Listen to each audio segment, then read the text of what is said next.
കണ്ണടൻ്റെ power വളരെ കൂടുതലായതുകൊണ്ട് soda copy പോലുള്ള നല്ല കട്ടിയുള്ള കണ്ണട ഉപയോഗിക്കുന്നതിൽ സങ്കടപ്പെട്ടിരിക്കുന്ന ആളാണോ നിങ്ങൾ?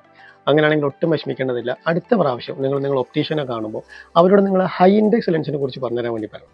ഹൈ ഇൻഡെക്സ് ലെൻസ് എന്ന് പറയുകയാണെന്നുണ്ടെങ്കിൽ സാധാരണ ലെൻസിനേക്കാൾ കൂടുതൽ ഇൻഡെക്സ് ഉള്ള ലെൻസുകളെയാണ് നമ്മൾ ഹൈ ഇൻഡെക്സ് ലെൻസുകൾ എന്ന് പറയുക. സാധാരണ ലെൻസിൻ്റെ ഇൻഡെക്സ് 1.5 ആണെങ്കിൽ ഹൈ ഇൻഡെക്സ് ലെൻസുകളുടെ ഇൻഡെക്സ് എന്ന് പറയുന്നത് 1.56, 1.6, 1.67, 1.74 അങ്ങനെ കൂടി വരും. ഈ ഇൻഡെക്സ് കൂടുന്നതിനനുസരിച്ചിട്ട് ലെൻസിൻ്റെ കട്ടി കുറയുന്നതാണ്. പറയുമ്പോൾ എല്ലാം പറയണമല്ലോ, ഇൻഡെക്സ് കൂടുന്നതിനനുസരിച്ചിട്ട് ലെൻസിൻ്റെ കട്ടി മാത്രമല്ല കുറയുക, പോക്കറ്റിൻ്റെ കട്ടിയും കുറയും. കാരണം എല്ലാ ഹൈ ഇൻഡെക്സ് ലെൻസുകളും അല്പം പ്രീമിയം പ്രൊഡക്റ്റുകളാണ്.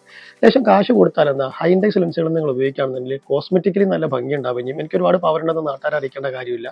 കൂടാതെ അതിലൂടെ കിട്ടുന്ന വിഷനും വളരെ ഭംഗിയുള്ള വിഷനായിരിക്കും. അതായത് കൊടുക്കുന്ന പൈസ എന്തായാലും മുതലാണ്.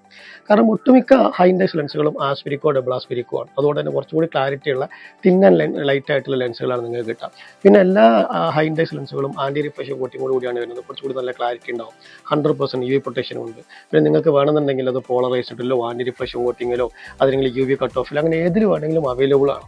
നിങ്ങൾ അടുത്ത പ്രാവശ്യം ചെയ്യേണ്ടത്, അടുത്ത പ്രാവശ്യം ഒപ്റ്റീഷ്യനെ കാണുമ്പോൾ നിങ്ങൾ അവരോട് പറയാം, എൻ്റെ കണ്ണടൻ്റെ പവർ കൂടുതലാണ്, കട്ടിയുള്ള ലെൻസ് ഉപയോഗിക്കാൻ എനിക്ക് മടിയാണ്, അതുകൊണ്ട് നിങ്ങൾ ഹൈ ഇൻഡെക്സ് ലെൻസിനെ കുറിച്ച് എനിക്ക് പറഞ്ഞു തരണം എന്ന് പറഞ്ഞാൽ ബാക്കി നിങ്ങളുടെ ഒപ്റ്റീഷ്യൻ ആയിക്കോളും. Okay, thank you.